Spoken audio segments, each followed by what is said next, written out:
दोस्तों UPSC prelims के paper को जब खंगालते हैं ना तो हमें एक चीज़ अच्छे से पता पड़ती है कि इंडियन पॉलिटी बेस्ड या हमारी गवर्नेंस का जो सेगमेंट है उससे हमारे पास में कुछ इंपॉर्टेंट बॉडीज बेस्ड क्वेश्चन आते हैं, चाहे उनकी कॉम्पोजिशन को लेकर के आया हो या फिर उनको कैसे किस एक्ट के बेसिस पर किस कॉन्स्टिट्यूशन के आर्टिकल के बेसिस पर कॉन्स्टिट्यूट किया जाता है, क्या उनका रोल है। इन सारी चीज़ों को देखते हुए एक चीज़ क्लिक कर गई कि भाई जो भी बॉडीज रिसेंट टाइम में न्यूज़ में रही है ना उनसे रिलेटेड तो क्वेश्चन बनने के चांसेस बनते हैं, तो क्यों ना उनको हम एक सिंगल शॉट में एक डिटेल में स्टडी करते हुए तैयार कर लें। बस उसी पॉइंट ऑफ व्यू से ये वीडियो बनाया गया है जिसमें हम जानने की कोशिश करेंगे कि किस तरीके से क्वेश्चंस वहाँ पर फ्रेम होते हैं और कौन कौन सी बॉडीज़ अभी रिसेंट टाइम में न्यूज़ में रही है। ठीक है, बने रहना लास्ट तक, पूरी डिटेल आपको कवर करवा दी जाएगी। लेकिन आगे बढ़े उससे पहले विश्वास दिवस के ऑफर्स हैं वो अभी भी कंटिन्यू है आप लोगों के लिए। अभी जो यूपीएससी प्रारंभ 2028 है जो कि एक 3 साल का प्रोग्राम है उस पर आपको 63% ऑफ दिया जा रहा है। साथ ही साथ आपको ऑफिसर्स किट भी दिया जाएगा।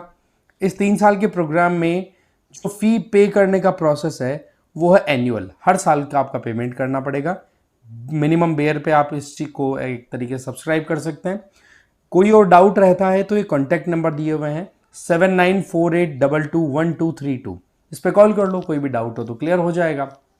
इसके अलावा जो भी स्टूडेंट्स अभी 11th या 12th क्लास में पढ़ रहे हैं और उनका टारगेट है कि हमें तो यूपीएससी की तैयारी करनी है, तो ऐसे में उनकी शुरुआत अभी से करने का एक बहुत बढ़िया मौका है जहां पर वो आरंभ नाम से जो हमारा कोर्स है ये ज्वाइन कर सकते हैं। अगेन वही बात, बेयर मिनिमम प्राइस पे है।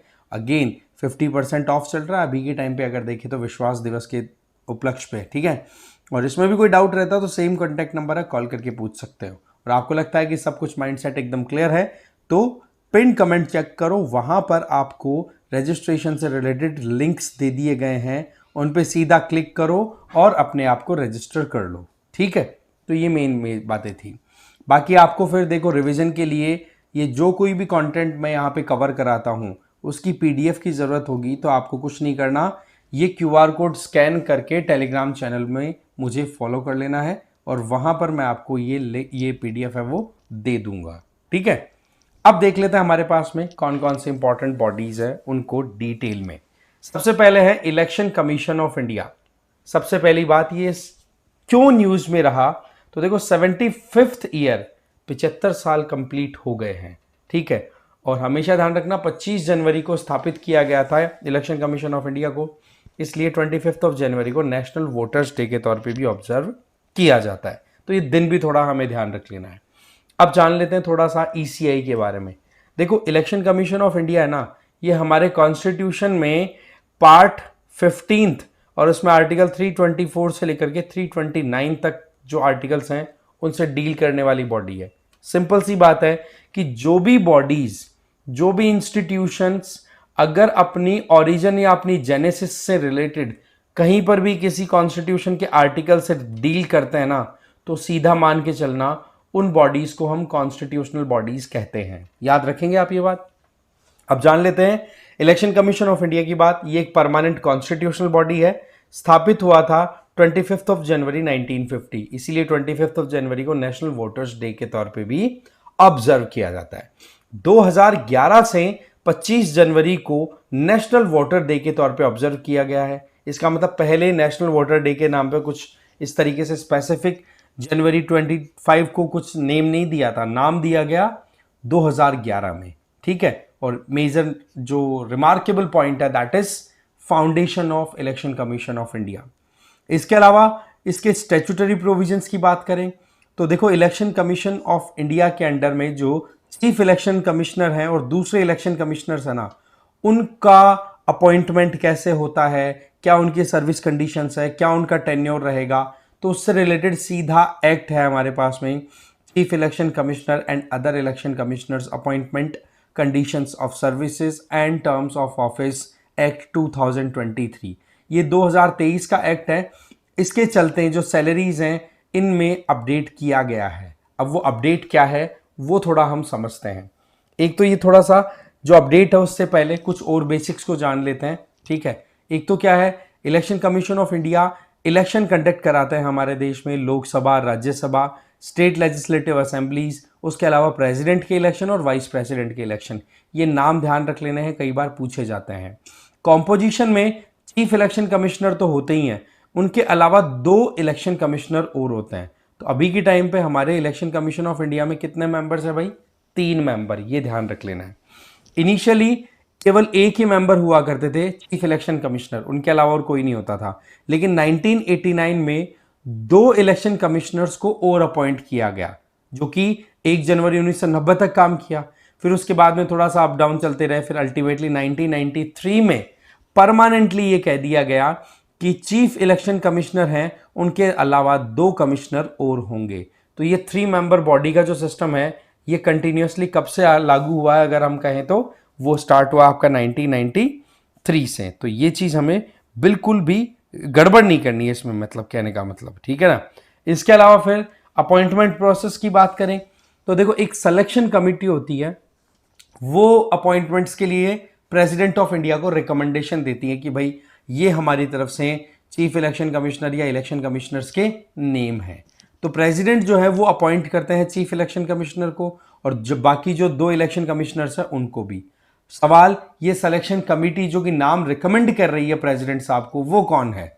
देखो, इस सिलेक्शन कमिटी में एक तो प्राइम मिनिस्टर होते हैं चेयरपर्सन के तौर पे, इसके अलावा एक यूनियन कैबिनेट मिनिस्टर भी होते हैं जो कि प्रेसिडेंट अपनी तरफ से, एक प्रेसिडेंट क्या, प्राइम मिनिस्टर अपनी तरफ से रिकमेंड करते हैं। तो 2, और तीसरे लीडर ऑफ अपोजिशन पार्टी।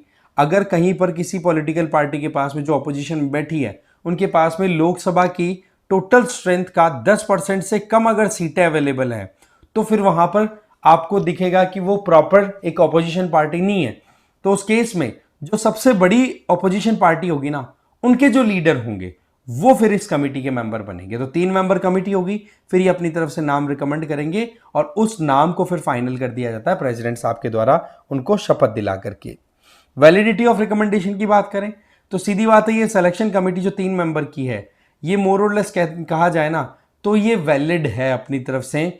अगर कोई वैकेंसी आ रही है मान लो कमेटी में, तो भी मतलब ये कि 3 मेंबर्स की ये कमेटी है, इसमें से मान लो 1 मेंबर प्रेजेंट नहीं है और 2 जनों ने मिलकर के डिसाइड कर लिया कि हाँ जी, ये XYZ जो नेम है, ये इलेक्शन कमिश्नर के तौर पे हमें अपॉइंट करवाना है, तो वो नाम फिर फाइनली कंसिडर कर लिया जाता है प्रेसिडेंट साहब की तरफ से, याद रख लेंगे।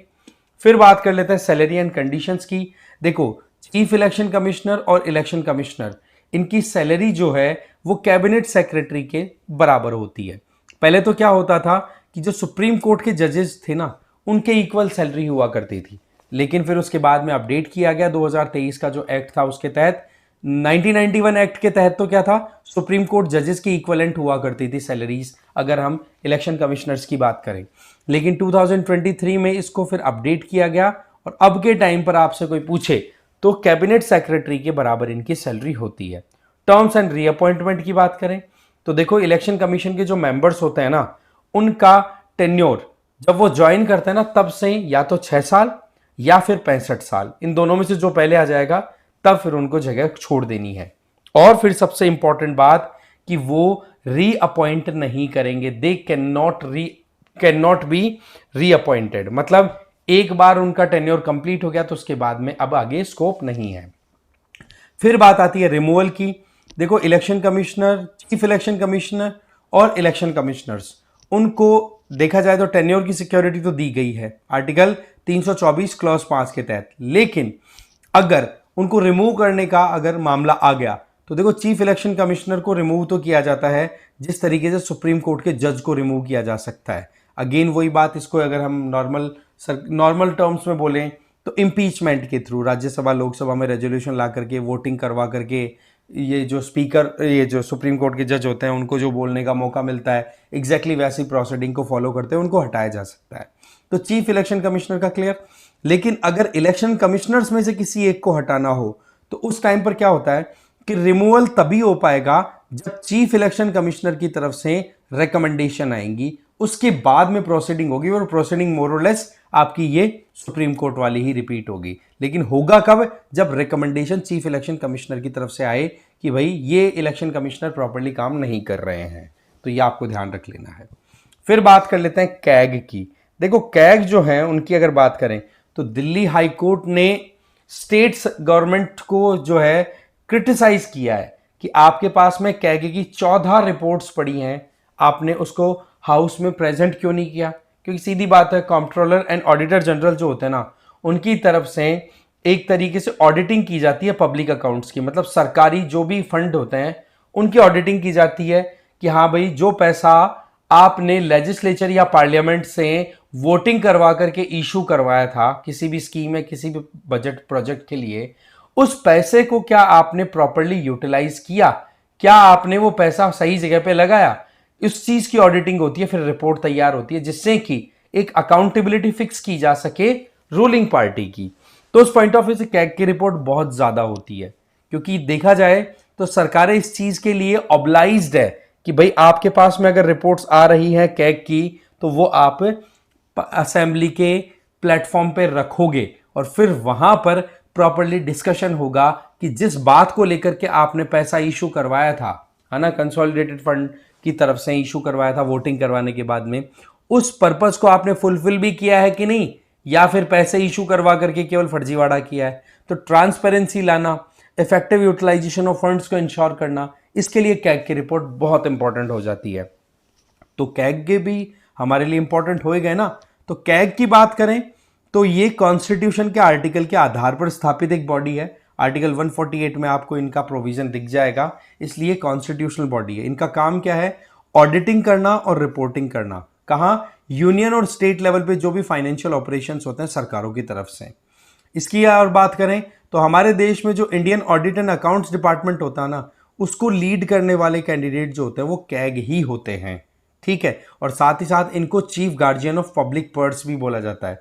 मतलब सीधी बात है कि सरकार का टैक्स से दिया हुआ पैसा पब्लिक के वेलफेयर के लिए यूज हो रहा है पार्लियामेंट के अप्रूवल के बेसिस पे या स्टेट लेजिस्लेचर के अप्रूवल के बेसिस पे, या फिर उसका मिस यूज हो रहा है, उस चीज को इंश्योर करना कैग की रिस्पॉन्सिबिलिटी होती है। आर्टिकल 148 के तहत कैग का प्रोविजन है जिनका काम है transparency, accountability and financial discipline in governance ensure करना। आगे हम इंडिपेंडेंस की बात करें कि कैसे कैग अपनी ऑडिटिंग का काम, जो कि एक तरीके से पोस्ट एक्सपेंडिचर डिटेलिंग होती है, उस पे कैसे इफेक्टिवली काम कर सकते हैं। तो उसके लिए देखो इनको इंडिपेंडेंस दी हुई है जिससे कि कोई दबाव में लेकर के इनको काम में प्रॉब्लम ना डाले। सबसे पहला काम अपॉइंट किया जाता है प्रेसिडेंट ऑफ इंडिया के द्वारा, why by warrant under his hand and seal.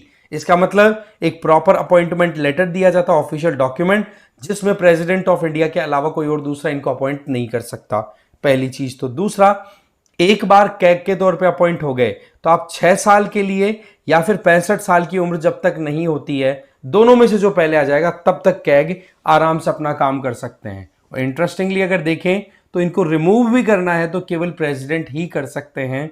और इसकी बात की जाए तो इसमें प्रोसीजर जो है वो मेंशन किया हुआ आपके कॉन्स्टिट्यूशन में, और वो क्या है कि सुप्रीम कोर्ट के जज का जो रिमूवल का प्रोसेस है वो ही फिर कैग के रिमूवल का प्रोसेस है। तो ऐसे में ये एक हेक्टिक प्रोसेस हो जाता है। तो ऐसा नहीं कि भाई सरकार को अगर कैग का काम पसंद नहीं आ रहा तो उनको हटाने के लिए गवर्नमेंट रिकमेंडेशन दे दे प्रेसिडेंट साहब को कि हटा दो, नहीं, आपको पूरी पार्लियामेंट्री प्रोसीडिंग के थ्रू गुजरना पड़ेगा। मतलब मनमानी नहीं है, मनमानी नहीं है तो कैग फिर इंडिपेंडेंटली काम कर पाएंगे। इसके अलावा एक बार कोई कैग अगर अपॉइंट हो गए तो वो दूसरे किसी ऑफिस में काम नहीं कर सकते, फिर वह चाहे गवर्नमेंट ऑफ इंडिया हो या स्टेट गवर्नमेंट हो। या ध्यान रखना है कि एक बार कैग अगर रिटायर हो जाते हैं या रिजाइन कर देते हैं तो उसके बाद में ये कहीं पर भी रीजॉइन नहीं कर सकते। इसका मतलब इनकी इम्पार्शियलिटी को इंश्योर करने के लिए सीधी सीधी कंडीशन है कि आप अगर कैग बन रहे हो तो आप किसी भी सरकारी लालच में नहीं आओगे। नहीं तो क्या होता है कि लोग कॉन्स्टिट्यूशनल बॉडीज को ज्वाइन कर लेते हैं और फिर उसके बाद में रिटायर होकर के और कहीं दूसरे पर्क्स में लग जाते हैं या दूसरी जॉब्स में लग जाते हैं। अब आप सोचो कि अगर सेंट्रल गवर्नमेंट की तरफ से कोई जॉब ऑफर कर दी जाए कैग को, ध्यान से समझना, कि रिटायरमेंट के बाद में या रेजिग्नेशन के बाद में, तो फिर वो सेंट्रल गवर्नमेंट के खिलाफ में क्या प्रॉपर ऑडिटिंग कर पाएंगे? नहीं कर पाएंगे ना, तो कॉन्फ्लिक्ट ऑफ इंटरेस्ट आ जाएगा। तो उस पॉइंट ऑफ व्यू से ये सीधा सा प्रोविजन है। इसके अलावा डेमोक्रेटिक सिस्टम में कैग को एक बुलवाक कंसिडर किया है। कैसे? कि इनकी रिपोर्ट जो होती है ना वो सरकारों का कच्चा चिट्ठा खोलती हैं कि कहां पर कौन सी सरकार कितना इफेक्टिवली काम कर रही है, कहीं फर्जीवाड़ा हो रहा है कि नहीं हो रहा, है ना। Supreme court, election commission of India और यूपीएससी, और साथ में आप कैग को ऐड कर दो, ये हमारे डेमोक्रेटिक सिस्टम के लिए बहुत इंपॉर्टेंट कॉन्स्टिट्यूशनल बॉडीज हैं। ध्यान रखने वाली बात क्या है कि कैग की तरफ से जो भी रिपोर्ट्स हैं, जो भी अपनी तरफ से कह सकते हैं कि डिटेल्स हैं, वो कोई भी मिनिस्टर है ना वो प्रेजेंट नहीं कर सकता है पार्लियामेंट में। क्यों? क्योंकि मिनिस्टर का तो उल्टा, जो काम किया है मिनिस्टर ने उसकी चेकिंग की हुई है, उसकी ऑडिटिंग करके तो रिपोर्ट तैयार की है, उसी को अगर मिनिस्टर अपने डॉक्यूमेंट के तौर पे यूज करने लगे तो फिर तो ऑडिटिंग में डाउट आने लग जाएगा, है ना। फिर सवाल आता है, ये तो होगी इंडिपेंडेंस का कि किस तरीके से सरकारों से बिल्कुल इंडिपेंडेंट रह के कैग काम करते हैं। अब बात कर लेते हैं जेनेसिस की। देखो, कॉलोनियल ओरिजिन के तौर पे देखा जाता है, मतलब ब्रिटिशर्स के टाइम पे ये कैग का जो सिस्टम है ये मोर और लेस उस आइडिया पे आ गया था। जैसे कि अकाउंटेंट जनरल ऑफिस आया था 1858 में, और उस ऑफिस में फिर 1860 के टाइम पे पहली बार सर एडवर्ड ड्रूमंड इनको अपॉइंट कर दिया गया था फर्स्ट ऑडिटर जनरल के तौर पे। तो यहां से शुरुआत हो गई हिस्ट्री की अगर बात करें तो। फिर इंडिपेंडेंस से जस्ट पहले जो गवर्नमेंट ऑफ इंडिया एक 1919 और 1935 आया था ना, उनमें ऑडिटर जनरल जो है उनको और ज्यादा फॉर्मलाइज कर दिया गया, मतलब उनको एक तरीके से परमानेंसी की तरफ ले जाने की शुरुआत हो गई। फिर जैसे ही हम इंडिपेंडेंट होते हैं तो हमने हमारे कॉन्स्टिट्यूशन में आर्टिकल 148 से आर्टिकल 150 के अंडर में प्रोविजन कर दिया, ठीक है ना। अच्छा, आर्टिकल 140 के अंडर में प्रोविजन कर दिया 1950 में। फिर पहले कैगी के तौर पे अपॉइंट हुए श्री वी नरहरि राव जी। ये बहुत इंपॉर्टेंट फैक्ट्स हैं, इन पे बेस्ड क्वेश्चन बन सकता है, इसलिए ये कवर करना बहुत जरूरी है।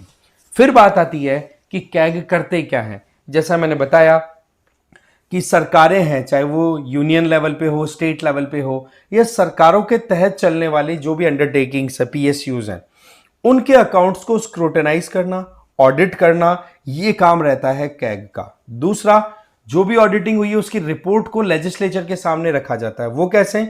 कि जैसे ही कैग ने अपना काम किया तो उसके बाद में जो रिपोर्ट डेवलप होती है ना, वो रिपोर्ट जाती है सेंट्रल गवर्नमेंट से रिलेटेड है तो प्रेसिडेंट के सामने पास में, और स्टेट से रिलेटेड है तो उन रेस्पेक्टिव गवर्नर्स के पास में। और फिर वो लोग जो हैं वो उस रिपोर्ट को डिफरेंट हाउसेज में, चाहे पार्लियामेंट के हो या स्टेट लेजिस्लेटिव असेंबलीज के हो, वहां पर फिर पुट किए जाते हैं। फिर उन पे डिबेट हो सकता है उनके पॉइंटर्स को उठा करके कि सरकार कहां लापरवाही कर रही है और कहां पर काम अच्छे से हो रहा है। साथ ही साथ ये public enterprises, public undertakings, public sector undertakings, उनकी परफॉर्मेंस, उनके बारे में डिटेलिंग लेने का काम भी ये करते हैं। साथ ही साथ कंसोलिडेटेड फंड ऑफ इंडिया जो है उसकी भी मॉनिटरिंग करते हैं, क्योंकि अल्टीमेटली पैसा निकलवाया गया है, मान लो स्टेट लेवल पे हो या फिर आप सेंट्रल लेवल पे। सीधी बात है, पार्लियामेंट या स्टेट लेवल पे आपके लेजिस्लेचर में आपने वोटिंग करवाई है, उससे फिर आपका बजट पास हुआ है, फिर उस पैसे को आप डिफरेंट स्कीम्स के इंप्लीमेंटेशन में यूज कर रहे हो। अगर सही से यूज किया गया है तो दैट्स ओके, नहीं किया गया तो कैग फिर बाद में कच्चे चिट्टे खोलते हैं। समझ गए? इसके अलावा स्पेशल ऑडिट भी कंडक्ट करते हैं अगर कोई इरेगुलरिटीज को लेकर के रिक्वेस्ट आती है तो, चाहे स्टेट लेवल पे हो चाहे सेंट्रल लेवल पे। तो ये कैग का बड़ा इंपॉर्टेंट रोल है, हमें इसके बारे में बिल्कुल ध्यान रखने की जरूरत है। फिर हम बात करते हैं national commission for backward classes, NCBC. देखो, एनसीबीसी की बात करें तो इन्होंने क्या किया है कि जो वेस्ट बंगाल में जो ओबीसी की लिस्ट है ना, उसमें यह कहा है कि 35 कम्युनिटीज को उस लिस्ट में से निकाल दिया जाए। और जनरली वो देखा जाए ज्यादातर तो वो मुस्लिम कम्युनिटी की कम्युनिटीज ही हैं, और ये जो रिकमेंडेशन है ये किस आधार पर है? देखो, 2014 के बाद में ओबीसी की लिस्ट वहां पर बहुत लंबी हो गई, तो उस पॉइंट ऑफ व्यू से national commission for backward classes है ना, उनको फिर इन्वेस्टिगेट करने का मौका मिला, तो बोला कि ये 35 कम्युनिटीज ऐसी हैं जो मोर और लेस डिजर्व नहीं करती हैं ओबीसी में इंक्लूड होने के लिए। तो उस पॉइंट ऑफ व्यू से न्यूज में आ गई। अब थोड़ा जानते हैं कि एनसीबीसी क्या है। देखो, national commission for backward classes है, ये कॉन्स्टिट्यूशनल बॉडी है। इसका मतलब डेफिनेटली इससे संबंधित कॉन्स्टिट्यूशन में कोई ना कोई आर्टिकल होगा, और वो आर्टिकल ध्यान रख लेना है, आर्टिकल 338 बी है, इसलिए ये कॉन्स्टिट्यूशनल बॉडी हो गई। ये तो आप समझ गए होंगे। इसको स्टैब्लिश क्यों किया गया था? देखो, हमारे देश के अंदर एससी एसटी को छोड़ करके बाकी जो कम्युनिटीज हैं जो कि सोशली और एजुकेशनली बैकवर्ड रही हैं, तो उनके इंटरेस्ट को सेफ गार्ड प्रोवाइड करना, चाहे वो सोशली हो, इकोनॉमिकली हो, एजुकेशनल हो या कल्चरली हो। तो उस पॉइंट ऑफ व्यू से ये national commission for backward classes का आइडिया आया। हेडक्वार्टर की बात करें तो ये न्यू दिल्ली में लोकेटेड है, और प्रोविजन की बात करें तो आर्टिकल 338 बी में इसका प्रोविजन दिख जाता है। एवोल्यूशन की बात करें तो देखो, शुरू से ये हमारे कॉन्स्टिट्यूशन में प्रोविजन नहीं था। एक चीज हमेशा ध्यान रखनी है कि जब भी हम किसी आर्टिकल को पढ़ें और वहां पर कैपिटल लेटर्स में अगर कुछ लिखा हुआ आ रहा है उस आर्टिकल के एसोसिएशन में, तो वो कैपिटल लेटर वाले जो होते हैं ना, वो ओरिजिनल कॉन्स्टिट्यूशन में नहीं होते हैं। वो बेसिकली अमेंडमेंट के बेसिस पे एडेड आर्टिकल्स होते हैं। तो आर्टिकल 338 कैपिटल बी है ना, इसका मतलब कॉन्स्टिट्यूशन को अमेंड किया गया है। तो एवोल्यूशन की जब बात आए तो एनसीबीसी शुरुआत होती है जो मंडल कमीशन केस आया था, क्योंकि 1979 में मंडल कमीशन कॉन्स्टिट्यूट किया गया था, जिसमें यह देखा गया कि हमारे देश में जो अदर बैकवर्ड क्लासेस हैं वो कितनी है, क्या उनकी कंडीशन है, क्या उनको रिजर्वेशन देना है, इस तरीके से। तो मंडल कमीशन ने कहा कि भाई पॉपुलेशन के हिसाब से देखें तो 27% रिजर्वेशन हमें देने की जरूरत है एजुकेशनल इंस्टीट्यूशन और गवर्नमेंट जॉब्स में ओबीसीज को। तो वो जब इंप्लीमेंट हुआ 1991 में, तो उसमें केस बना था Indira Sahni case, Indira Sahni versus union of India 1992 का केस, जिसको मंडल केस भी कहते हैं। उसमें सुप्रीम कोर्ट ऑफ इंडिया की तरफ से डायरेक्शन दी गई थी कि सेंट्रल गवर्नमेंट को एक ऐसी बॉडी कॉन्स्टिट्यूट कर देनी चाहिए परमानेंटली, जो कि इस तरीके से इस मंडल केस के मंडल कमीशन की जो रिकमेंडेशन है उनके बेसिस पर जो रिकमेंडेशन आई है उनको प्रॉपर्ली इंप्लीमेंट कर सके। अगर कहीं पे कुछ बच गया हो तो इंक्लूड किया जाए, जिनका एक्सक्लूजन हो रखा है उनको तो इंक्लूड किया जाए ओबीसी के अंदर, और जो एक्स्ट्रा फायदा उठा रहे हैं उनको एक्सक्लूड किया जाए। तो उस पॉइंट ऑफ व्यू से बैकवर्ड क्लासेस की लिस्ट मेंटेन करना, उनकी कंडीशंस को देखना, ये सारी चीजें एनसीबीसी की रिस्पॉन्सिबिलिटी बन गई। शुरुआत क्या हुई, इसको एक स्टैट्यूटरी बॉडी के तौर पे कॉन्स्टिट्यूट किया गया था 1993 के national commission for backward classes act के तहत। इस एक्ट के अंदर में यह स्थापित हुआ, इसलिए इसको स्टैट्यूटरी बॉडी बोला गया। शुरू में तो कानून, जब कोई ऑर्डिनरी लॉ के बेसिस पे पार्लियामेंट ने कोई लॉ बनाया है ना, और उसके बेसिस पर अगर कोई बॉडी कॉन्स्टिट्यूट हो रही है ना, तो आपको समझ लेना है कि वो स्टैट्यूटरी बॉडी है। तो शुरुआत में तो ये क्या रही, एक स्टैट्यूटरी बॉडी रही, जिसको ministry of social justice and empowerment के अंडर में रखा गया। लेकिन विद द टाइम फिर देखा गया कि ये बॉडी तो हमारे पास में कॉन्स्टिट्यूशनल बैकिंग के बेसिस पे अगर रहे तो ज्यादा इफेक्टिवली काम कर सकती है। तो ऐसे में 102वां कॉन्स्टिट्यूशनल अमेंडमेंट एक्ट आया 2018 में, जिसमें आर्टिकल 338 बी ये ऐड किया गया, जिसके चलते एनसीबीसी को कॉन्स्टिट्यूशनल स्टेटस बन गया, और अल्टीमेटली अब इसको कॉन्स्टिट्यूशनल बॉडी के तौर पे हम कंसीडर करते हैं। काम आपको पता ही है क्या करना है। कॉम्पोजिशन की बात करें तो देखो, एक तो चेयरपर्सन होते हैं, एक वाइस चेयरपर्सन होते हैं और 3 दूसरे मेंबर्स होते हैं, और इनका अपॉइंटमेंट मोर और लेस कौन करते हैं, प्रेसिडेंट ऑफ इंडिया। और एक चीज ध्यान रखनी है, टेन्योर क्या रहेगा मेंबर्स का, ये प्रेसिडेंट ऑफ इंडिया के द्वारा डिटरमाइन किया जाता है, ये हमें ध्यान रखना है।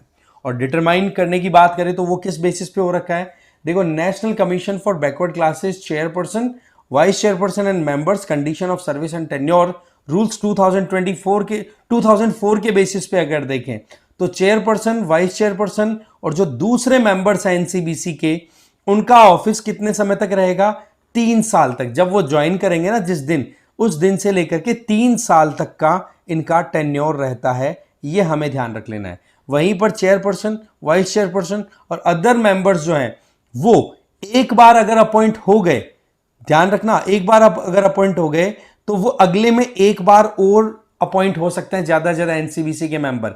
2 बार से ज्यादा टर्म नहीं होगा। मैक्सिमम कितने टर्म्स उनके इंश्योर किए गए, 2 टर्म्स, ये हमें ध्यान रख लेना है।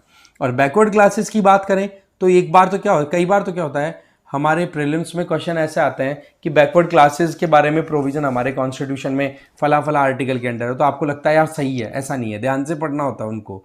कॉन्स्टिट्यूशन ऑफ इंडिया में न कहीं पर भी बैकवर्ड क्लासेस के बारे में ना तो स्पेसिफाई किया हुआ है और ना ही ऐसा बताया है कि बैकवर्ड क्लासेस की डेफिनेशन क्या होगी। ये सारा जो मैकेनिज्म हो ना बैकवर्ड क्लासेस का, ये ministry of social justice and empowerment के अंडर में है। वहीं पर बैकवर्ड क्लासेस उनको बोला गया है जो हमारे देश की कम्युनिटीज, जिनको सोशियो एजुकेशनली बैकवर्डनेस का सामना करना पड़ा है और हिस्टोरिकली, जबकि वो SC/ST कैटेगरी में नहीं आती, तो उनको फिर बैकवर्ड क्लासेस बोल दिया गया। तो अदर बैकवर्ड क्लासेस की अगर बात आए तो इसकी क्या कोई सेंसस हमारे रिसेंट टाइम में कुछ हुई है? देखो 2011 की हमारे पास में रिसेंट सेंसस अवेलेबल है, उसके बाद में अभी अब स्टार्ट हो चुका, आपको ध्यान होगा प्रोसेस का। तो 2011 की सेंसस में ओबीसी की काउंटिंग नहीं की गई थी, ये हमें ध्यान रखना है। फिर आ जाते हैं लोकपाल ऑफ इंडिया। देखो लोकपाल ऑफ इंडिया की बात करें तो ये क्या है जी? ये एक स्टैट्यूटरी एंटी करप्शन बॉडी है। स्टैट्यूटरी का मतलब समझ गए, एक ऑर्डिनरी लॉ जो पार्लियामेंट में पास हुआ उसके आधार पर बनी हुई बॉडी है ये, ठीक है। और एक्ट ध्यान रखना है, लोकपाल एंड लोकायुक्त एक्ट 2013।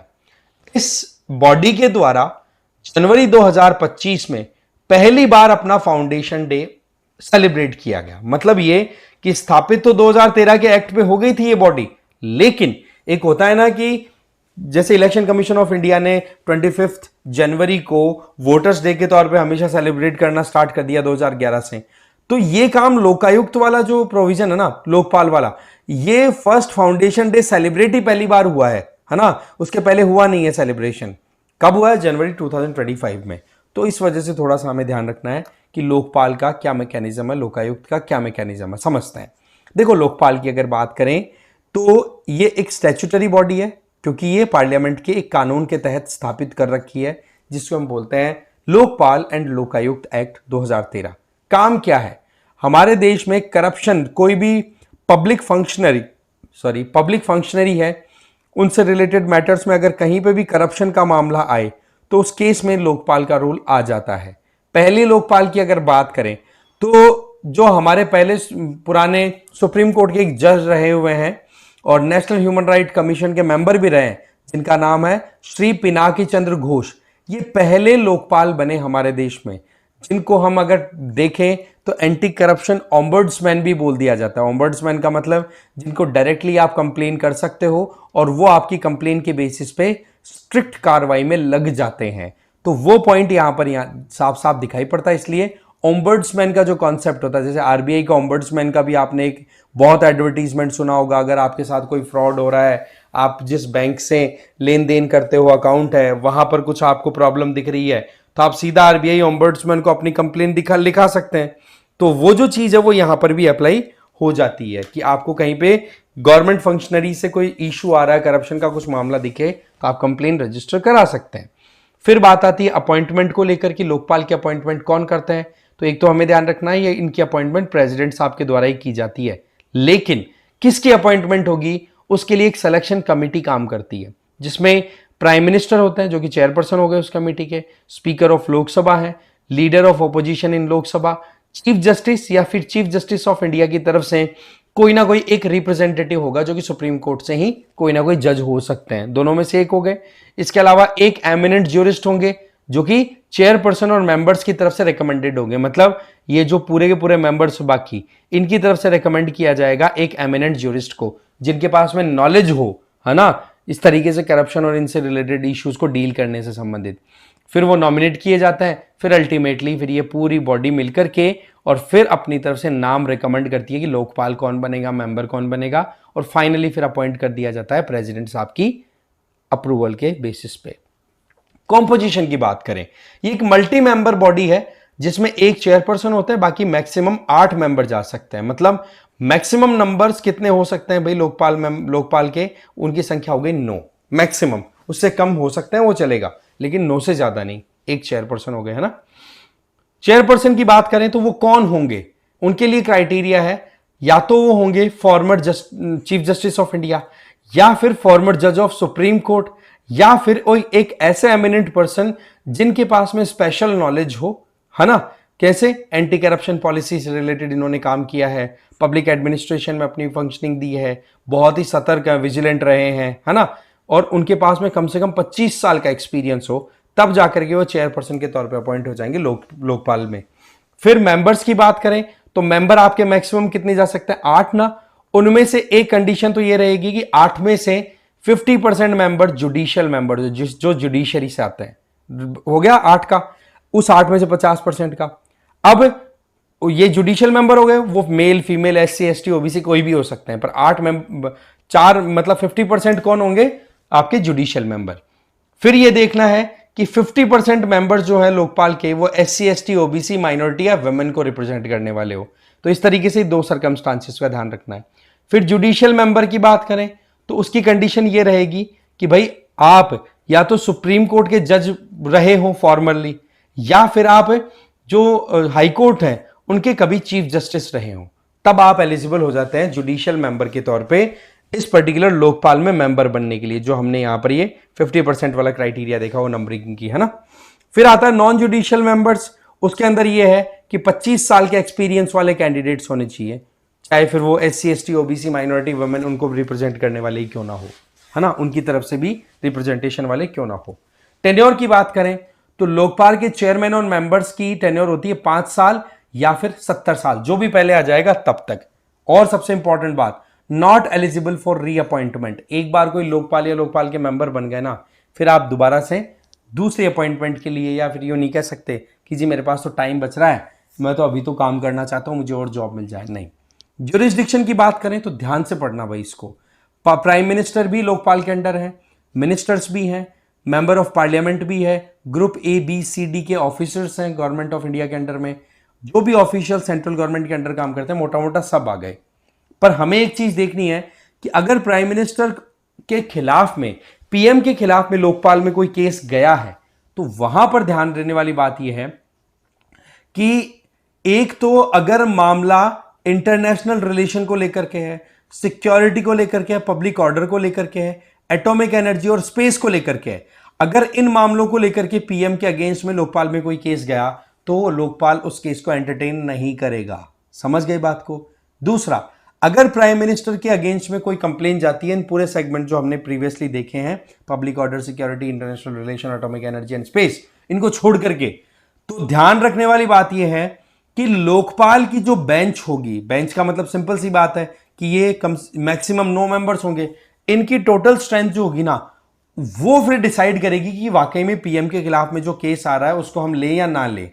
अगर लेना है तो 2/3 मेंबर्स का उसमें अप्रूवल पहले चाहिए होगा, फिर बाद में आगे की कार्रवाई होगी। ये एक अपने आप में ध्यान रखने वाली बात है।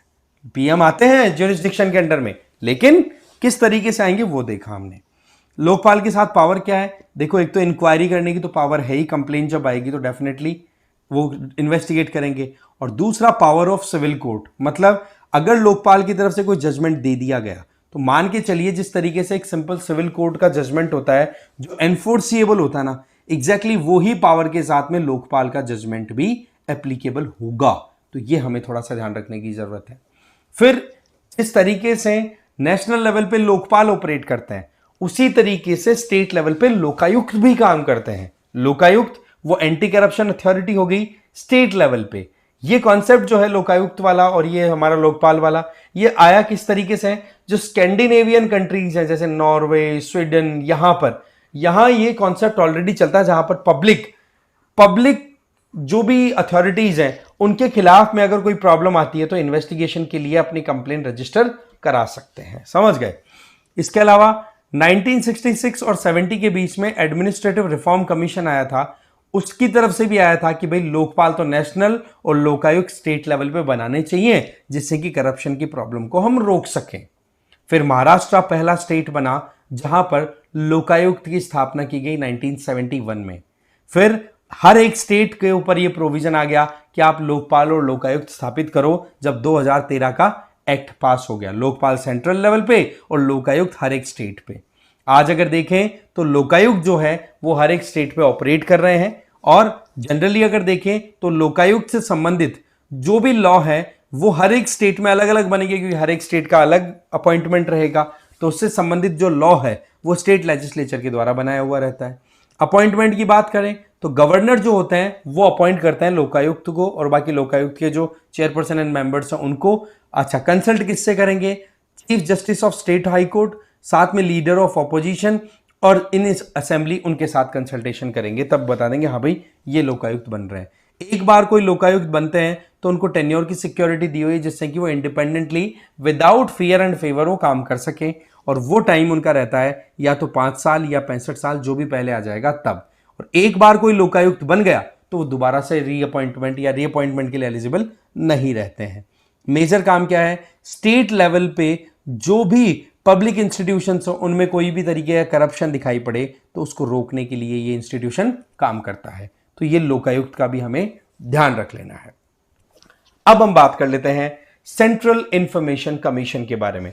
देखो, प्रेसिडेंट ऑफ इंडिया ने अभी शपथ दिलाई है राजकुमार गोयल को, जो कि अभी हमारे चीफ इंफॉर्मेशन कमिश्नर के तौर पे काम कर रहे हैं। तो ऐसे में थोड़ा सा सीआईसी के बारे में जानना हमारे लिए जरूरी है। सबसे पहली बात, जो आरटीआई एक्ट है ना 2005 का, उसी के तहत चीफ इंफॉर्मेशन कमीशन का प्रोविजन आया है, इसलिए ये क्या हो गई, एक तरीके की स्टैट्यूटरी बॉडी। ज्यूरिसडिक्शन की बात करें तो जो सेंट्रल पब्लिक अथॉरिटीज हैं जितनी भी हैं उन सब के ऊपर ज्यूरिसडिक्शन है, उनके अंदर ये सीआईसी अपनी तरफ से काम कर सकते हैं। मिशन की बात करें, देखो जब से आरटीआई एक्ट आया है ना, तो हमारे जितने भी पब्लिक इंस्टीट्यूशंस हैं वो पब्लिक के लिए काम करें। पब्लिक को अगर कोई इंफॉर्मेशन चाहिए हो ट्रांसपेरेंसी इंश्योर करने के लिए, तो वो एश्योरेंस देना सीआईसी का काम हो जाता है।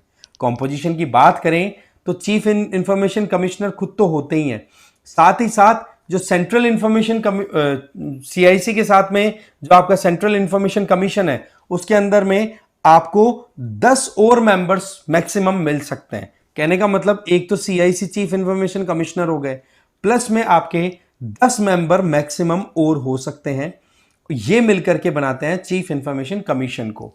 एलिजिबिलिटी की बात करें, section 12 clause 5 of RTI act 2005, उसमें लिखा है कि कोई भी एमिनेंस वाली पर्सनालिटी जिनको पब्लिक लाइफ के बारे में नॉलेज है, जिन्होंने लॉ में एक्सपीरियंस गेन किया है, साइंस टेक्नोलॉजी में जानते हैं, सोशल सर्विसेज में उनका कंट्रीब्यूशन रहा है, मैनेजमेंट में काम किया है, जर्नलिज्म, मास मीडिया, एडमिनिस्ट्रेशन, मतलब ये कि आपके पास में पब्लिक डीलिंग का अच्छा खासा एक्सपीरियंस है। ठीक है। दूसरा, सेक्शन 12 क्लॉज 6 है, वो ये कहता है इस एक्ट का कि चीफ इंफॉर्मेशन कमिश्नर और इंफॉर्मेशन कमिश्नर ये ना तो मेंबर ऑफ पार्लियामेंट होने चाहिए और ना ही स्टेट लेजिस्लेटिव असेंबली में एमएलए होने चाहिए। कुल मिलाकर के पॉलिटिकली न्यूट्रल कैंडिडेट की यहां पर रिक्वायरमेंट रहती है। टर्म ऑफ ऑफिस की बात करें तो एक बार सीआईसी आईसी कोई बन जाता है तो 3 साल के लिए कंटिन्यू कर सकते हैं अपने काम को। अपॉइंटमेंट कौन करते हैं भाई सीआईसी में? प्रेसिडेंट साहब। और वो नाम कौन है, नाम कौन डिसाइड करता है, जिसको प्रेसिडेंट साहब फिर बाद में अप्रूव कर देते हैं, उसके लिए एक सिलेक्शन कमेटी बनी हुई है जिसमें प्राइम मिनिस्टर जो होते हैं वो तो चेयरपर्सन है, लीडर ऑफ ऑपोजिशन इन लोकसभा है वो मेंबर होते हैं, और एक यूनियन कैबिनेट मिनिस्टर होते हैं जो कि प्राइम मिनिस्टर की तरफ से नॉमिनेटेड होते हैं। तो 3 मेंबर सिलेक्शन कमेटी है, उनकी तरफ से जो नाम सजेस्ट किया जाता है उसको फिर बाद में प्रेसिडेंट साहब की तरफ से अपॉइंट कर दिया जाता है चीफ इंफॉर्मेशन कमिश्नर या फिर इंफॉर्मेशन कमिश्नर्स के तौर पे। फिर बात आता है नेशनल कमीशन फॉर वुमेन। देखो, नेशनल कमीशन फॉर वुमेन का ये मामला क्यों हाईलाइट हुआ, होता क्या है कि पार्लियामेंट में महिलाओं के साथ में जिस तरह की ज्यादती हुई, अभी रिसेंट टाइम में कई इंसिडेंट आए थे, तो उसको देख करके सुओ मोटो कॉग्निजेंस लिया, मतलब स्वतः संज्ञान लिया कि महिलाओं के साथ में पार्लियामेंट में थोड़ा सा मिसबिहेवियर हो रहा है, तो उस पर कार्रवाई होनी चाहिए। तो कुल मिलाकर के नेशनल कमीशन फॉर वुमेन भी न्यूज में आ गया, तो ये भी जान लेते हैं। सबसे पहली बात, क्या ये कॉन्स्टिट्यूशनल बॉडी है? आंसर इज नो, ये एक स्टैट्यूटरी बॉडी है। 1992 में इसको स्थापित किया गया था और वो एक्ट है जिसके तहत इसे बनाया वो है national commission for women act 1990। ये एक ऑटोनोमस बॉडी है, दैट मींस अपने हिसाब से अपने काम करती है। और एसोसिएशन देखो तो इसके मतलब लिंक जो है अगर मिनिस्ट्री के हिसाब से देखें तो वो है ministry of women and child development. Creation women rights की प्रोटेक्शन के लिए। आइडिया, एक कमिटी थी 1974 में, committee on the status of the women in India, और उसके बाद में एक नेशनल पर्सपेक्टिव प्लान क्रिएट हुआ था 1988 में फॉर वुमेन। इनके रिकमेंडेशन के आधार पर यह देखा गया कि हमारे देश में एक ऐसा कमीशन भी होना चाहिए जो वुमेन कॉज के लिए काम करे, इस हिसाब से स्थापित हो गया। फिर कॉम्पोजिशन की बात करें, एक तो चेयरमैन होते हैं, चेयरपर्सन, और 5 मेंबर्स अलग से। ठीक है। इसमें आप देखोगे कि जो मेंबर्स होंगे उनमें ज्यादा भी नहीं तो SC ST कैटेगरी का एक मेंबर होना चाहिए, और उसके अलावा इस पूरे कमीशन की जो फंक्शनिंग हो उसको प्रॉपरली स्मूथली रन कराने के लिए एक मेंबर सेक्रेटरी का भी अपॉइंटमेंट होता है। एलिजिबिलिटी क्राइटेरिया, कोई भी अगर चेयरपर्सन बनना चाहे नेशनल कमीशन फॉर वुमेन का, तो उनको महिलाओं के लिए पहले काम किया हुआ हो, उसका एक्सपीरियंस हो। 5 जो मेंबर्स होंगे वो कौन हो सकते हैं? जिनको law, legislation, women employment, social welfare, health, इनसे संबंधित अच्छा खासा लंबा एक्सपीरियंस हो। और मेंबर सेक्रेटरी जो है वो देखा जाए तो एक सिविल सर्विसेज से एसोसिएटेड कैंडिडेट होंगे जो इनके पास में अपना एक्सपीरियंस होगा मैनेजमेंट में काम करने का, वो फिर बाद में ओवरऑल बैकएंड पे नेशनल कमीशन फॉर वुमेन को मैनेज करते हैं। फंक्शंस की बात करें तो देखो महिलाओं के लिए क्या कॉन्स्टिट्यूशनल प्रोविजंस है, क्या लीगल सेफगार्ड्स है, उनको रिव्यू करना, कोई कमी है तो रिकमेंडेशन देना जिससे कि टाइमली इंप्रूवमेंट किया जा सके। कोई वुमेन राइट्स से रिलेटेड अगर कोई लेजिस्लेटिव मेजर्स लाए जा रहे हैं, जैसे नारी शक्ति वंदन अधिनियम लाया गया जिसमें 33% रिजर्वेशन का प्रोविजन किया है, तो मोर और less recommendation national commission for women की तरफ से था। इसके अलावा महिलाओं से संबंधित कोई समस्या है तो उनकी प्रॉब्लम्स को एड्रेस करवाने का काम। इसके अलावा गवर्नमेंट को महिलाओं से संबंधित कोई भी पॉलिसी बनाई जा रही है तो उसमें रिकमेंडेशन देना, जेलों में जो महिलाएं उनके साथ में कहीं कोई गड़बड़ हो रही है तो वहां पर इंस्पेक्शन करना, रिमांड होम्स में जाना, वुमेन इंस्टीट्यूशंस को एक तरीके से मॉनिटर करना कहीं प्रॉब्लम तो नहीं हो रही है। इसके अलावा टेन्योर की बात करें तो चेयरपर्सन और जो मेंबर्स हैं वो 3 साल के लिए काम कर सकते हैं जो भी एनसीडब्ल्यू में अपॉइंट होते हैं। ग्राउंड फॉर रिमूवल, हटाने का अगर कोई तरीका, देखो सेंट्रल गवर्नमेंट है ना वो हटा सकती है चेयरपर्सन या नेशनल कमीशन फॉर वुमेन के मेंबर्स को, लेकिन किस कंडीशन में? नंबर 1 कि इनको अगर इंसॉल्वेंट माना गया, मतलब जिस काम के लिए अपॉइंटमेंट किया गया था उस काम को ना करते हुए पब्लिक ऑर्डर के खिलाफ में जाकर के कुछ ऐसा काम कर रहे हैं जो कि जस्टिस की बजाय इनजस्टिस कर रहा है, तो हटाने का प्रोविजन यहां पर है। इसके अलावा जो लोग नेशनल कमीशन फॉर वुमेन के लिए काम कर रहे हैं अगर वो दूसरे किसी पेड एम्प्लॉयमेंट में मिल गए तो उनके खिलाफ में कार्रवाई होगी, है ना। इसके अलावा उनको जो काम दिया गया उस काम को प्रॉपर्ली नहीं कर रहे हैं, अपनी ड्यूटीज को प्रॉपर्ली परफॉर्म नहीं कर रहे हैं तो इनका मतलब सफाया हो सकता है। इसके अलावा कोई अगर दिमाग से अनसाउंड साबित हो गया कि अरे यार ये तो दिमाग से बड़े कमजोर हैं तो हटाया जा सकता है। इसके अलावा अगर ऑफिस का मिसयूज किया जा रहा है, इसके अलावा पब्लिक इंटरेस्ट के खिलाफ जाके काम कर रहे हैं तो भी हटाने का प्रोविजन है। इसके अलावा किसी केस में कन्विक्ट हो गए, मानो कि जिस काम के लिए उनको लगाया गया था उसी काम में वो फेल हो गए और उसके लिए फिर उनको दोषी भी पाया गया तो फिर मेंबर हो या फिर चेयरपर्सन उनको हटा दिया जाएगा। तो ये ध्यान रखना, सेंट्रल गवर्नमेंट के हाथ में यहाँ पे पावर्स हैं। फिर हम बात कर लेते हैं national commission for protection of child rights. देखो देखा जाए ना तो 20वां फाउंडेशन डे ऑब्जर्व किया गया 12 मार्च 2025 को। अब 12 मार्च अपने 2026 की ओर आ रही है तो ये देखो इंपॉर्टेंट हो जाता है। इसके अलावा परीक्षा पर्व कैंपेन इनके द्वारा चलाया जा रहा है जिसमें बच्चों से बातचीत करना कि भाई आप एग्जाम देते हो, क्या क्या चीज़ें आपको चैलेंजिंग लगती है, कैसे आप टैकल करते हो, बेस्ट एक्सपीरियंसेस को एक्सचेंज करवाना। परीक्षा पर्व 6.0 एक इनिशिएटिव इनके द्वारा चलाया जा रहा है जिसमें वीडियो मैसेजेस देना कि बच्चे डेली रूटीन में क्या करते हैं, क्या उनके पास में ट्रॉमेटिक कंडीशन बनी हुई है, एग्जाम को लेकर के फियर वाली कंडीशन कहीं उनको और ज़्यादा एक्सट्रीम कदम की तरफ तो नहीं लेके जा रही है। उस पॉइंट ऑफ व्यू से national commission for protection of child rights की तरफ से परीक्षा पर्व 6.0 इनिशिएटिव रन कराया जा रहा है। स्टेट लेवल पे भी state commission for protection of child rights काम कर रहे हैं अलग अलग स्टेट्स के अंदर। तो ऐसे में हम थोड़ा सा एनसीपीसीआर के बारे में जान लेते हैं। सबसे पहली बात, क्या ये कॉन्स्टिट्यूशनल बॉडी है या स्टैट्यूटरी? तो आपका आंसर हो जाएगा स्टैट्यूटरी, क्योंकि commission for protection of child right act 2005 के सेक्शन 3 के तहत इसको स्थापित किया गया था। Nodal ministry of women and child development है। कॉम्पोजिशन एक चेयरमैन तो होते हैं, बाकी 6 अदर मेंबर भी होते हैं जिनमें 2 मेंबर, कम से कम 2 मेंबर तो आपकी महिलाएं होनी चाहिए। टेन्योर की बात करें तो चेयरपर्सन जो होते हैं उनकी टेन्योर है 3 साल या 65 साल, जो पहले आ जाए तब तक। और मेंबर्स की टेन्योर की बात करें तो 3 साल है, लेकिन वैसे एज की बात करें तो 60 साल तक का ही है, दोनों में से जो पहले आ जाएगा तब तक। अपॉइंटमेंट की बात करें तो सेंट्रल गवर्नमेंट अपॉइंट करती है, लेकिन एक सिलेक्शन कमिटी होती है वो फिर रिकमेंड करती है। और अल्टीमेटली अगर देखें तो वो सिलेक्शन कमिटी को लीड कौन करता है? जो ministry of women and child development को लीड करने वाले मिनिस्टर होते हैं वो रिकमेंड करेंगे सेंट्रल गवर्नमेंट को और फिर उनके बेसिस पे ये अपॉइंटमेंट्स रहती है। और उन्होंने देखा कि चेयरमैन के अलावा 6 और मेंबर्स आपको देखने को मिल जाएंगे। रीअपॉइंटमेंट देखो 2 टर्म के लिए, मतलब एक बार अगर कोई भी national commission for protection of child rights के अंडर में काम कर रहा है ना तो उसको 1 टर्म और मिल जाएगा, उसके बाद में फिर वो कहीं पे भी रीअपॉइंटमेंट नहीं ले पाएंगे। पावर्स की बात करें तो सिविल कोर्ट की पावर है। इसका मतलब सिंपल है कि इनके द्वारा जो जजमेंट दे दिया जाता है किसी मामले में तो वो एनफोर्सिएबल है with the equal force if we compare with the civil courts verdict. तो मोर और लेस उस पॉइंट ऑफ व्यू से। और ये पावर कहां से मिल रही है? सिविल प्रोसीजर एक्ट आपका 1908 है उसके तहत। साथ ही साथ जो आपका जो commission for protection of child right act है ना 2005 का, उसके तहत भी इसको एम्पावरमेंट मिली हुई है, इस पर्टिकुलर बॉडी को ध्यान रख लेना है। फिर हम बात कर लेते हैं एटॉमिक एनर्जी कमीशन की। देखो गवर्नमेंट ने एटॉमिक एनर्जी कमीशन को रिकॉन्स्टिट्यूट किया है अभी, तो इस वजह से ये न्यूज में रहा। क्या है ये? देखो इसको स्थापित किया गया था अगस्त 1948 में। सबसे पहले तो डिपार्टमेंट ऑफ साइंस रिसर्च है ना उसके अंडर में, फिर उसके बाद में से ट्रांसफर कर दिया गया डिपार्टमेंट ऑफ एटॉमिक एनर्जी के अंडर में। स्थापित करने में बहुत इंपॉर्टेंट रोल प्ले किया था हमारे जो एटॉमिक एनर्जी प्रोग्राम के आर्किटेक्ट रहे ना मेन, ठीक है, डॉक्टर होमी जहांगीर बाबा, उन्होंने ही ये आइडिया दिया था। कॉम्पोजिशन की बात करें आज के समय में तो एटॉमिक एनर्जी कमीशन में 13 मेंबर होते हैं, जिनमें कुछ एक्स ऑफिशियो मेंबर्स भी हैं और कुछ एक्सपर्ट्स भी हैं। एक्स ऑफिशियो मेंबर का मतलब कि अपॉइंटमेंट कहीं होगा तो वहां से ऑटोमेटिकली यहां की मेंबरशिप फिक्स हो जाएगी। जैसे कि एक्स ऑफिशियो चेयरमैन में जो गवर्नमेंट ऑफ इंडिया के अंडर में डिपार्टमेंट ऑफ एटॉमिक एनर्जी है ना, उसके जो सेक्रेटरी होते हैं ना, वो ऑटोमेटिकली एटॉमिक एनर्जी कमीशन के चेयरपर्सन बन जाते हैं। समझ गए? तो वो एक्स ऑफिशियो पर्सन हो गए।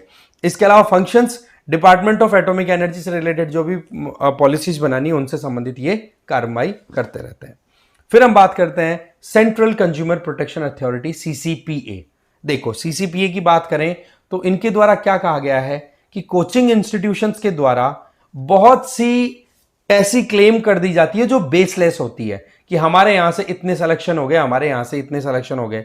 इसके चलते क्या होता है कि जो स्टूडेंट्स एडमिशन लेने वाले होते हैं ना, वो मिसगाइड हो जाते हैं। तो उस चीज को रोकने के लिए यहां पर सीसीपीए ने एक अपनी तरफ से कंप्लेन ली है, और वो कंप्लेन आई है नेशनल कंज्यूमर हेल्पलाइन नंबर से कि कोचिंग सेंटर वाले इस तरीके से मिस इंफॉर्मेशन फैलाते हैं। तो ऐसे में सीसीपीए के बारे में थोड़ा समझते हैं। ये एक रेगुलेटरी बॉडी है, स्थापित हुई थी 1986 का एक्ट था कंज्यूमर प्रोटेक्शन एक्ट, लेकिन उसको 2019 में अपडेट कर दिया गया ना, तो अब 2019 के एक्ट के बेसिस पर इसको स्टैब्लिश्ड माना जाएगा। काम क्या है? जिस तरीके से कंज्यूमर्स की प्रोटेक्शन का काम करने का यहां पर रिस्पॉन्सिबिलिटी है, क्योंकि आज अगर देखें तो हम कंज्यूमरिज्म के आइडिया पे चलते हैं जहां पर कंपटीशन भी है, अलग अलग कंपनियां अपने प्रोडक्ट को सेल करने के लिए अलग अलग आइडियाज देती हैं। तो उस पॉइंट ऑफ व्यू से कहीं पे कोई मिसलीडिंग आइडिया तो नहीं है, तो उनको इन्वेस्टिगेट करना, कहीं गड़बड़ मिले तो कंज्यूमर को रिफंड दिलाना, कोई प्रोडक्ट गड़बड़ है तो उसको रिकॉल कराना, और अगर फिर भी नहीं माना जाए तो पेनल्टीज इंपोज करी जाए जो भी मैन्युफैक्चरर है, प्रोड्यूसर है या फिर सेलर है। एम क्या है? कंज्यूमर राइट्स की प्रोटेक्शन और फेयर ट्रेड प्रैक्टिसेस को प्रमोट करना। Ministry of consumer affairs. Composition की बात करें तो एक तो देखो चीफ कमिश्नर होंगे सीसीपीए के अंडर में और 2 अदर कमिश्नर होंगे। अब 2 अदर कमिश्नर होंगे और उनमें से एक तो होंगे, ये 3 मेंबर की होगी ना ओवरऑल, 3 में से क्या होगा, एक जना तो गुड्स को लेकर के जो कंप्लेंट्स आएंगे उनको टैकल करेंगे, और बाकी बचे हुए जो हैं वो सर्विसेज से रिलेटेड मामले को डील करेंगे।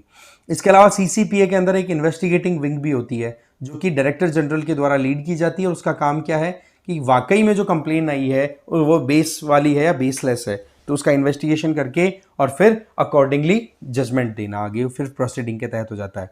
ध्यान रखें हर एक डिस्ट्रिक्ट में डिस्ट्रिक्ट लेवल के जो डिस्ट्रिक्ट कलेक्टर हैं उनको भी अथॉरिटी दी हुई है इस पर्टिकुलर एक्ट के तहत, कंज्यूमर प्रोटेक्शन एक्ट 2019 में, कि वो कंज्यूमर राइट्स के प्रोटेक्शन के लिए काम करे। कहीं पर भी अगर मिसलीडिंग एडवर्टीजमेंट की कंप्लेन आए तो डिस्ट्रिक्ट कलेक्टर भी अपने लेवल पे इस पे कार्रवाई कर सकते हैं। कंज्यूमर राइट्स की बात करें तो कंज्यूमर प्रोटेक्शन एक्ट 2019 के तहत ये प्रोविजन था। ठीक है, कंज्यूमर प्रोटेक्शन एक्ट 2019 की अगर बात करें तो एनफोर्समेंट में 20 जुलाई 2020 को आ गया, और इसमें 6 कंज्यूमर राइट्स की बात होती है, याद रख लेना। Right to safety, right to be informed, right to choose, right to be heard, right to seek redressal, right to consumer awareness. तो इस तरीके से ये 6 इंपॉर्टेंट राइट्स के ऊपर ये सारा मैकेनिज्म रन होता है। फिर बात कर लेते हैं एट्थ सेंट्रल पे कमीशन के बारे में। देखो यूनियन कैबिनेट की तरफ से अप्रूवल दे दिया गया है, उसको आपको पता है यूनियन कैबिनेट को लीड प्राइम मिनिस्टर करते हैं, तो 8th पे कमीशन जो है सेंट्रल गवर्नमेंट का उसको अप्रूवल मिल गया है। सबसे पहली चीज, ये बॉडी क्या है, क्या कॉन्स्टिट्यूशनल है या स्टैट्यूटरी है या एग्जीक्यूटिव है? तो देखो ना तो इसके लिए कोई एक्ट है, ना ही कॉन्स्टिट्यूशन में ये कहीं पे प्रोविजन रखती है, तो ये मोर और लेस आपकी क्या हो गई, एग्जीक्यूटिव बॉडी हो गई। समझ गया? एग्जीक्यूटिव मतलब सरकार की तरफ से स्थापित एक बॉडी। सवाल, पर्पस क्या है? ये देखो एक टेम्परेरी एक्सपर्ट बॉडी होती है जो कि सेंट्रल गवर्नमेंट के एम्प्लॉइज की सैलरी, पेंशन, सर्विस कंडीशन उनको रिव्यू करती है और उनको एक तरीके से टाइम के साथ में चेंज करने की रिकमेंडेशन देती है ये बॉडी। बैकग्राउंड की बात करें तो जनरली तो देखो ये पॉइंट रहता है कि हर 10 साल में ये बॉडी कॉन्स्टिट्यूट होगी और फिर वो अपनी तरफ से रिकमेंडेशन देगी कितनी सैलरी, पेंशन या फिर जो सर्विसेज है उनकी कंडीशन में हमें क्या चेंजेस करने हैं। अब ये 8th पे कमीशन कॉन्स्टिट्यूट हुआ ना, अब ये रिकमेंडेशन देंगे जब देंगे, लेकिन बताया जा रहा है कि इसकी रिकमेंडेशन लागू हो जाएगी 1 जनवरी 2026 से। मतलब मानो अक्टूबर 2026 में रिकमेंडेशन आई, तो उस टाइम पर वो रिकमेंडेशन जब इंप्लीमेंट होंगी ना, तो 1 जनवरी 2026 से काउंटिंग होगी, फिर उसको एरियर बना करके और एक बहुत बड़ा एक मुश्त अमाउंट आएगा फिर गवर्नमेंट सर्वेंट्स के अकाउंट में। समझ गए? कॉन्स्टिट्यूशनल बेसिस, कॉन्स्टिट्यूशन में कोई प्रोविजन नहीं है, ना इसके लिए कोई लॉ है, ये कंप्लीटली एग्जीक्यूटिव बॉडी है, सरकार के द्वारा स्थापित की जाने वाली बॉडी है। कॉम्पोजिशन, एक तो देखो इसके चेयरपर्सन, अगर हम 8th पे कमीशन की बात करें तो इसको लीड कर रहे हैं जस्टिस रंजना प्रकाश देसाई, जो कि रिटायर्ड जज हैं। इसके अलावा एक वन टाइम मेंबर हैं, वन पार्ट टाइम मेंबर हैं और एक मेंबर सेक्रेटरी हो गए। इस तरीके से ये टाइमलाइन की बात करें तो इनको 18 महीनों का टाइम दिया है कि आप अपनी तरफ से रिकमेंडेशन दे दीजिए, जिसके आधार पर फिर जो भी चेंजेस करने हैं पेमेंट्स में इनमें किया जा सके। फिर बात करते हैं डिपार्टमेंट ऑफ ऑफिशियल लैंग्वेज का। देखो डिपार्टमेंट ऑफ ऑफिशियल लैंग्वेज ने अभी 50वीं एनिवर्सरी सेलिब्रेट की है और ये वो डिपार्टमेंट जो हमारे देश की जो हमारी कहते हैं ना कि हमारी जो कहते हैं ना वर्नाक्युलर लैंग्वेज है उनको प्रोमोट करने का काम करते हैं। तो थोड़ा इसके बारे में जाने। 1975 में इसको स्थापित किया गया था। मेन काम हिंदी और हमारी जो दूसरी इंडियन लैंग्वेजेज हैं उनको ऑफिशियल वर्क में ज़्यादा से ज़्यादा प्रमोशन मिले, ये इंश्योर करना। इसमें मेन टारगेट क्या हो गया कि हम एक भाषाई तौर पर बहुत ही डाइवर्स कंट्री है, तो क्यों ना उन भाषाओं को रिकॉग्निशन मिले। एडमिनिस्ट्रेटिव फंक्शंस में चाहे नेशनल लेवल हो या स्टेट लेवल हो, क्यों ना हमारे पास में जो भाषाएं उनमें हम काम करें। जुरिस्डिक्शन की बात करें तो ये जो हमारी यूनियन होम मिनिस्ट्री है ना, उसके अंडर में डिपार्टमेंट ऑफ ऑफिशियल लैंग्वेज काम करता है। इसके अलावा अगर हम ऑफिशियल लैंग्वेज के स्टेटस की इनकी बात करें तो ऑफिशियल लैंग्वेज जो टर्म है वो जनरली ये शो करती है कि सरकार अपने प्रशासनिक कार्रवाइयों के अंदर, चाहे फिर वो कोई कम्युनिकेशन से रिलेटेड मामला हो, पब्लिक के डॉक्यूमेंट्स हो, उनमें जो लैंग्वेज यूज करती है उसी को ऑफिशियल लैंग्वेज बोल दिया जाता है। कॉन्स्टिट्यूशन की बात करें तो आर्टिकल 343 में जो हमारे इंडियन कॉन्स्टिट्यूशन के तहत लिखा हुआ है वो हिंदी को ऑफिशियल लैंग्वेज के तौर पे मानता है। ध्यान रखना, हमारी नेशनल लैंग्वेज कोई नहीं है, ऑफिशियल लैंग्वेज हिंदी है। और इसके अलावा ऑफिशियल फंक्शनिंग जो होती है नेशनल लेवल पे, उसमें जो ऑफिशियल लैंग्वेज एक्ट है ना 1963, जिसमें यह प्रोविजन किया गया कि हिंदी तो है ही, बाकी इंग्लिश भी अब हटाई नहीं जाएगी। हिंदी और इंग्लिश दोनों के अंदर हमारे डॉक्यूमेंट्री फंक्शनिंग होगी। इसीलिए आप देखा करो कि सरकार के जितने भी न्यूज़ होते हैं, अपडेट्स होते हैं, वो आपको हिंदी और इंग्लिश दोनों में मिलते हैं। अगर हम सेंट्रल गवर्नमेंट की बात करें, स्टेट लेवल पे थोड़ी ऑटोनॉमी दी हुई है हमारी रीजनल या फिर कहें लोकल लैंग्वेजेस को। तो पॉइंट यहां पर क्या आ रहा है कि कैसे भी करके हम हमारी लिंग्विस्टिक डाइवर्सिटी को प्रमोट करें, ये इसका मेन पर्पस हो जाता है। तो इस तरीके से ये हमारे पास में कुछ इंपॉर्टेंट एंटिटीज थी, जिनके बारे में हमें पता होना जरूरी है। आई होप आपको ये सेशन अच्छा लगा होगा। रिवाइज अच्छे से कर लेना इस पूरे कंटेंट को। पीडीएफ मैंने बताया आपको, जो क्यूआर कोड है उसको आपको स्कैन करके ज्वाइन कर लेना है, वहां पर आपको ये पीडीएफ मिल जाएगी। ठीक है, वीडियो को यहीं खत्म करते हैं। Thank you very much.